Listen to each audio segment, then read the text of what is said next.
Ebullient greetings. I'm your host, Jacquie Bird of Jacquie Bird Spiritual Wellness, your guide to stress and anxiety relief, mindfulness, awareness, self-care, self-love, and personal growth. Welcome and thank you for joining me as we roll with peace in mind. Hey guys, once again, Happy New Year. I hope your holidays were great, and I hope your new year is off to a great start. I've got two great episodes for you.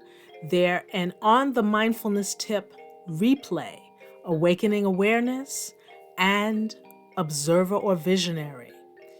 Speaking about awakening, this Sunday, January 30th at 1 o'clock p.m. Eastern Standard Time is my 30-minute end of the month Stress Busters guided meditation. Chill out with me. 1/2 hour Eastern Standard Time. You can join me from all around the world. It is a virtual event. And in February, for those of you that have wanted to meditate, you've thought about it, but and then for some of you that have tried and it's the same results, I have a workshop February 5th or 6th. Meditation, it's not what you think. It is a bare bones how to get started with your meditation practice, or if you've fallen off the wagon, how to get back on. So it is a journaling and guided meditation workshop. There are 4 time slots. I hope to see y'all up in there. Again, this is virtual, and you can check it out from anywhere in the world. Without further ado, let's jump right in to the first of 2 episodes. Awakening Awareness, Taking Responsibility for Self. On the Mindfulness Tip. We generally exist in the state of mind fog. Thoughts, events, to-do lists, and complaints streak through our minds at breakneck speeds, like flashing images in a video, never quite grasping the images fully as they blindingly race by. As technology rapidly advances, we humans have largely become more and more disconnected from self, from our inner guidance, from our inner space, as we often look to our smartphones, to others, and to the acquisition of things to make us feel good, to make us feel whole.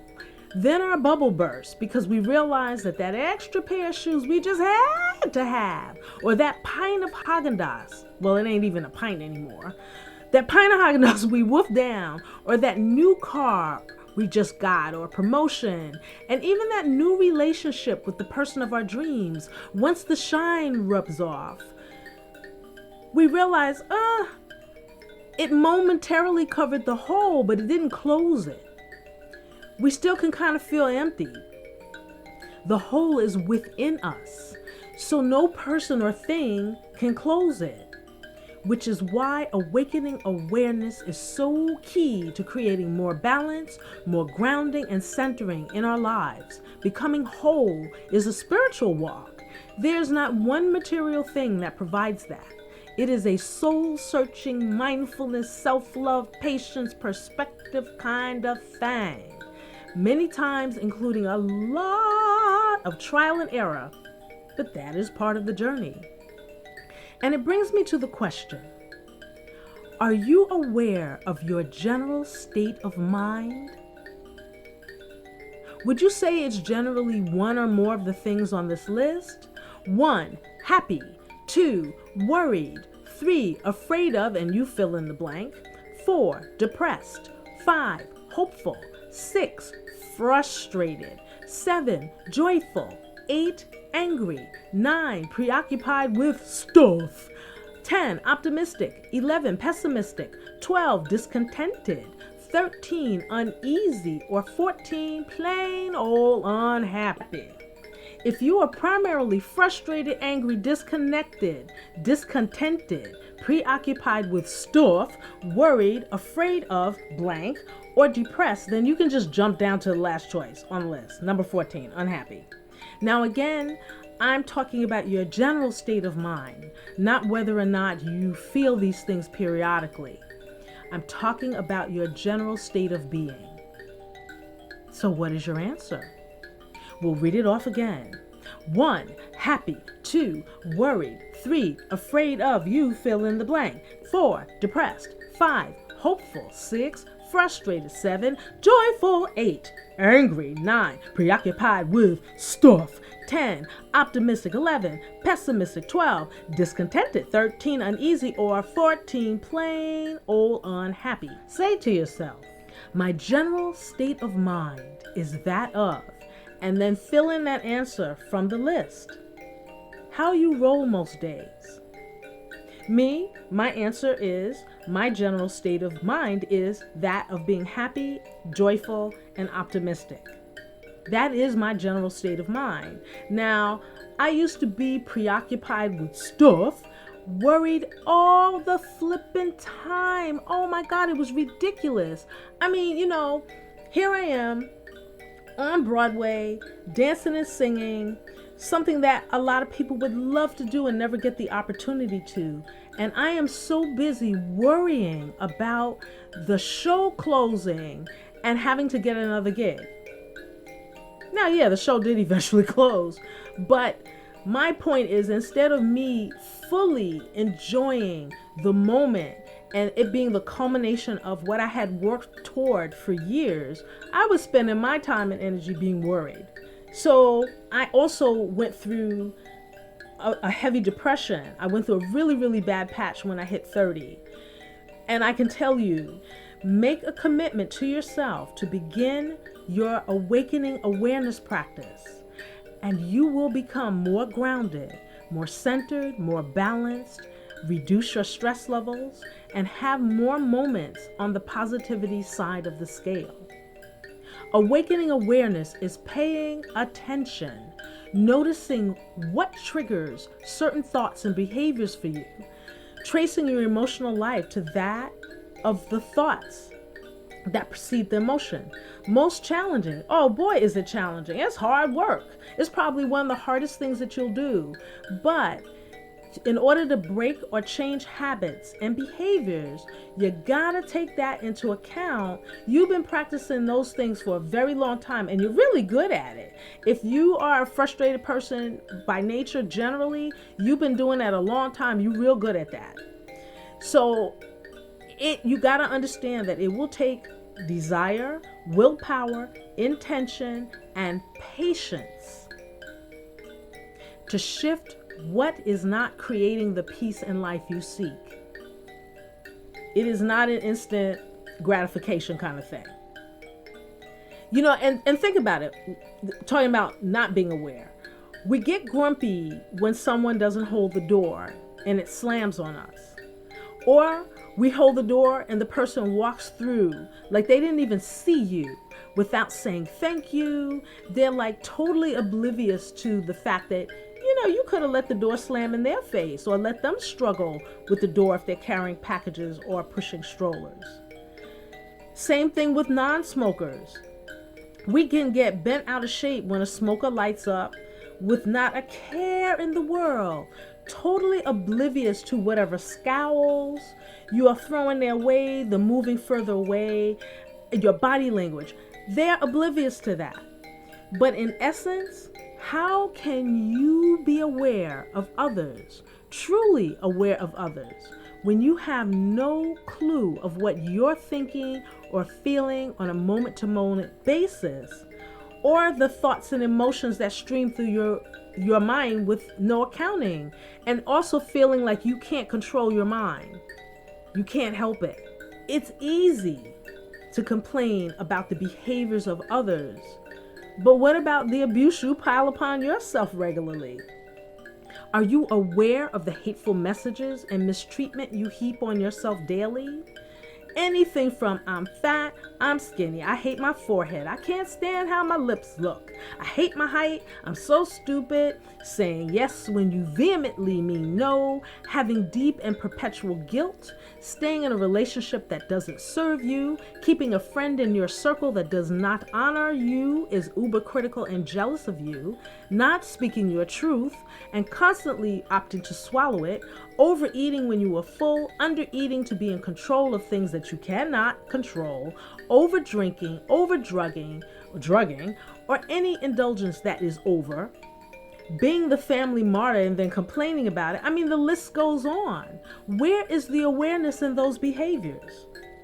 What is the trigger, and why not release your hold on it? Would you continue these things if you became more fully aware of what's going on inside you? And how do these things make you feel? Are you aware of how quality of life sapping these things are? Being in the state of perpetual oblivion and unaware to the effects of your thoughts gone amok, not a monk, amok, the effects of out of control thoughts on your body. It's like being tormented by someone, except the tormentor is you. There is no peace, or it's truly fleeting. You may feel it when you go on vacation, are newly in love, or among nature. But when you re-emerge into reality, poof, it's gone.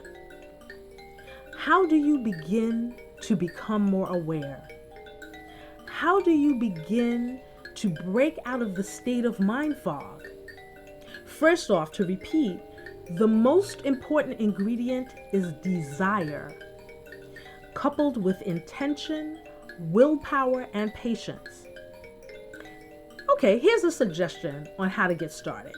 Begin by taking a mundane activity that you do all the time and see how you can tune in more to the actual action. Kind of like going to the gym to exercise your mind, your willpower, and intentions. Take something like brushing your teeth. Okay.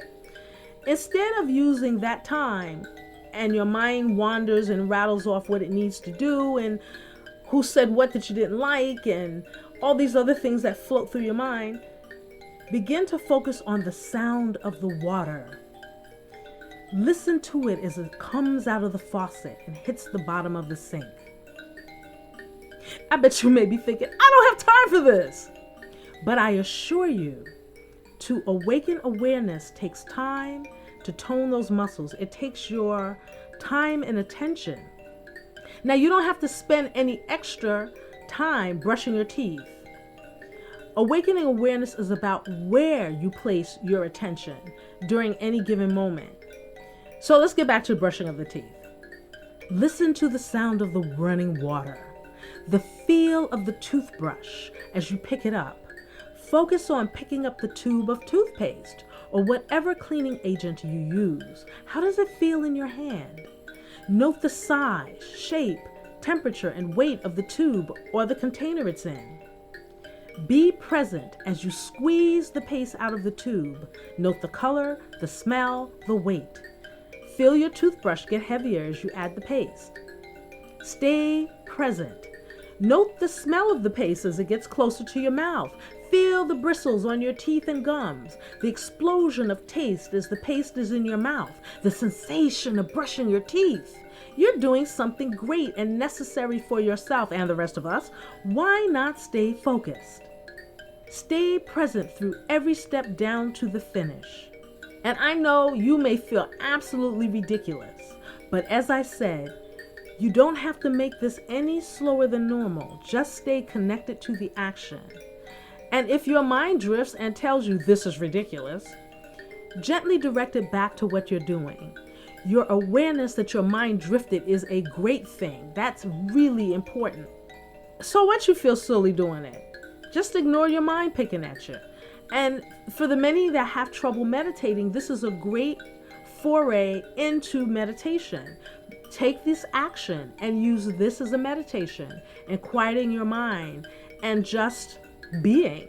And if this doesn't work for you in terms of brushing your teeth, there are a plethora of choices you can do using the same steps, like making up your bed, if that's something you do, to ironing your clothes, to washing dishes or putting them in the dishwasher, to walking down the street, to the art of eating your food, to walking up the stairs or going up in an escalator or elevator. There are tons of mundane things you do every day, and you can use these things to increase and exercise your awareness muscle, a very necessary ingredient in a mindfulness practice. And also in terms of heaping more love, self-love on yourself, you being present in the activities that you're doing. On a side note, if you want to explore further, I delve even deeper into these type of exercises in my ebook series, 7 Daily Thoughts and Mantras for Mindfulness, which you can find on my website. The link is in the show notes. And be sure to listen to episode 1 of the podcast because it focuses on breathing, which is also a necessary ingredient in your awakening awareness journey. Becoming aware of our thoughts and emotions, as well as the connection between the two, in addition to our intentions, needs to be a priority if we want to make shifts and changes to create space for peace and well-being in our lives. As a result, you may find yourself having more awareness about the environment, about wanting to learn more about other people and cultures that share our earth, wanting to learn new things in general, and having an increase in your compassion. Because as you grow through this practice, you will want to expand your knowledge and experiences, as well as the urge to discard people, beliefs, and things that no longer serve you because you've become more fully aware about how it ain't working for you. So you can let them go. If we want to raise our vibrations from that of discontent, unease, anxiousness, carelessness, anger, guilt, worry, depression, and disconnectedness, because after all, we are energetic beings, as everything is energy. If you want to raise your vibrational frequencies to that of love, joy, peace, and gratitude, you must awaken awareness. It's within each of us. No one else but you can do this. What I chose to use for this exercise was the action of folding clothes after taking them out of the dryer. You know, they're nice and warm and everything. I saw how my mind wandered every which way. It was insane. And I was crazy. And I realized at that point that I really had no real control over my doggone mind. I thought I did, but doing that exercise was eye-opening.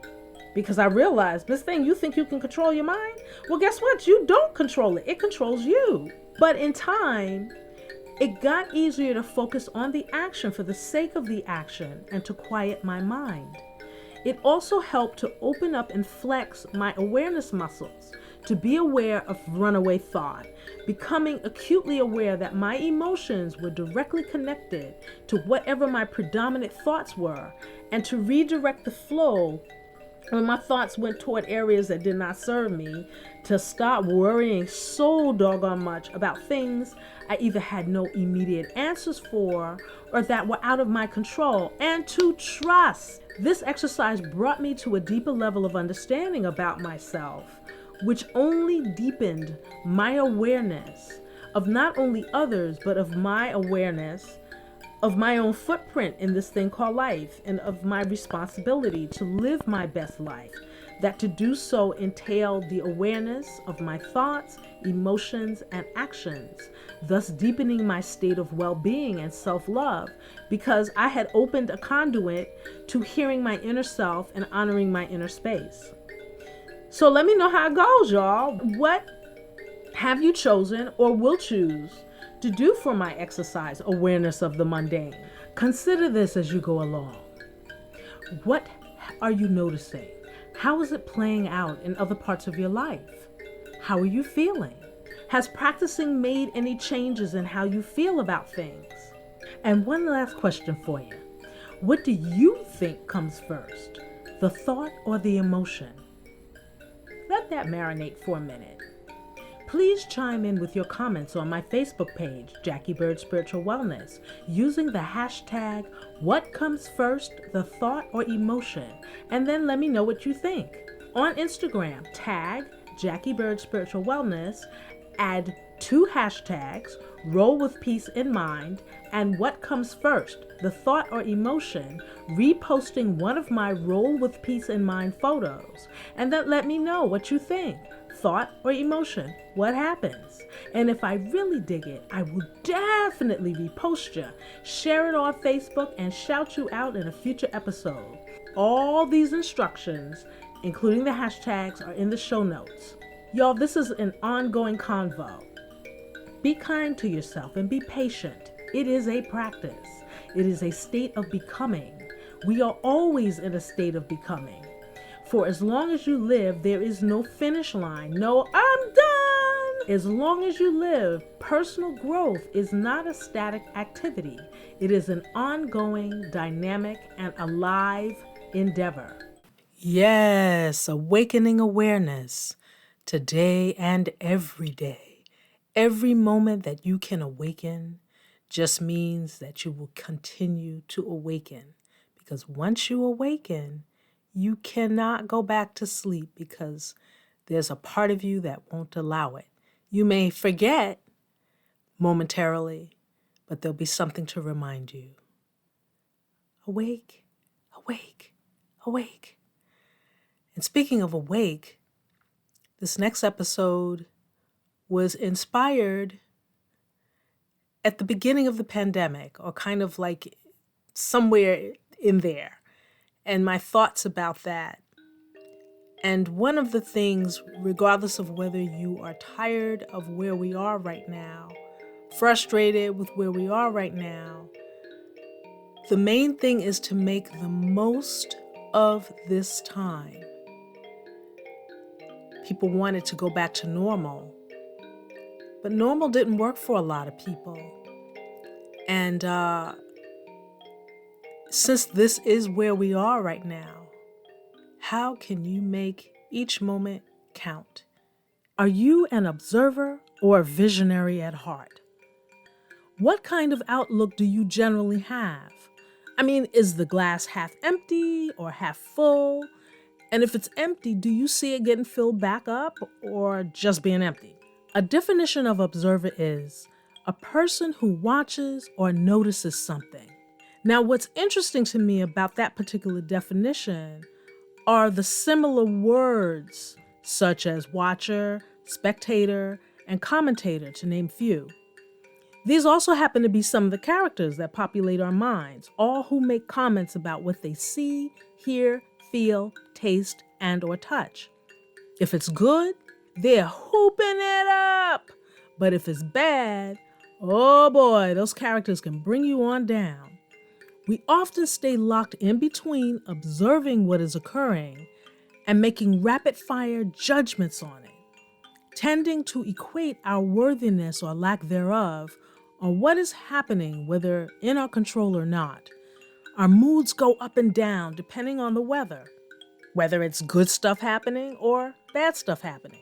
On the other hand, a definition of a visionary is a person with original ideas about what the future will or could be like. Now that character is also a resident in our minds, but so often that guy gets drowned out by all the other characters, unless that's who you normally lead with. Thoughts like, what if? How about? This is what I'm going to create and bring about. I love doing such and such, so I will devote myself to that endeavor, regardless of opinions other than my own. Thoughts like these permeate the mind of a visionary, and they surround themselves with folks that support their visions. But it starts with the vision. What the visionary sees in their mind's eye, no matter what's going on, in spite of what's going on. Observer or visionary? What say you? And of course, there are a few interpretations on the role of the observer. It certainly isn't a bad thing, but if you want to change any aspect of your life, you've got to see it first, see the possibilities and the what ifs. Even if something falls into your lap that's a gold mine, you've got to have the vision of the benefits for you if you choose to follow through with it. Don't let fear and doubt entertain you. Don't let those energies keep your attention. Notice them and then send them away. I keep this quote by Abraham Hicks on mind to remind me when the observer character in my mind gets too loud and hogs the show. And I quote, "One who is mostly an observer thrives in good times but suffers in bad times because what he is observing is already vibrating, and as he observes it, he includes it in his vibrational countenance. As he includes it, the universe accepts that as his point of attraction and gives him more of it. So the better it gets, the better it gets. Or the worse it gets, the worse it gets. While one who is a visionary thrives in all times. End quote. We were born visionaries. I mean, look at children. Their imaginations are endless. And if you're a parent, you're getting constant examples of what if playing out right in front of you. As adults, we get the visionary squeezed out of us as our baked-in life views harden, often going the pessimist, expect the worst route. But the good news is, if we want to, if it is a priority, we can shift our thinking little by little, step by step. 2020 brought much pain, suffering, and hardship to so many across the world, not just where you live. The pandemic is a global event affecting everyone, either directly or indirectly. And whether we like it or not, it will continue for some time, especially if we don't realize we must cooperate with each other. That is what visionaries see, the need to be part of a cooperative, moving toward a common goal. And if you look around, there are all kinds of things being created. I mean, look at all the styles of masks being made. Folks are saying, okay, this thing is kicking my butt, but I gotta be productive somehow. And they're looking inward to see what they can come up with. The outlook we take certainly colors what direction we take and what choices we make. Exercising our visionary eyes, hearts, and minds can be an uplifting shift in what is to come. No matter what is going on in your life right now, make the decision to put into motion the things you wish to see grow. Set your intention to make it the best year yet. I want to remind you about those workshops that are coming up, the one on Sunday, end of the month, guided meditation, and I always do the last Sunday of the month. So if you don't make this one, the next one is the last Sunday in February. So join me. And again, if you or someone you know and love or just know needs to get their meditation game happening, February 5th and 6th, meditation is not what you think. Journaling and guided meditation workshop. It's only an hour to jumpstart or to help you reignite your meditation practice. So this is literally Meditation 101. How do I do this? It's not what you think. More information, the links are in the show description. Please consider becoming a patron of this podcast. You can do so on my website, JacquieByrdSpiritualWellness.com. That's JacquieByrd.com. And while you're there, you also will find music. I have music for sleep, meditation, yoga, and also Rejuvenate Me. There's guided meditation videos, there are audiobooks, and there are ebooks. You can also book a session with me. Those sessions are all virtual, so you can get me anywhere you are in the world. And I thank you so much for listening. Remember to roll with peace in mind.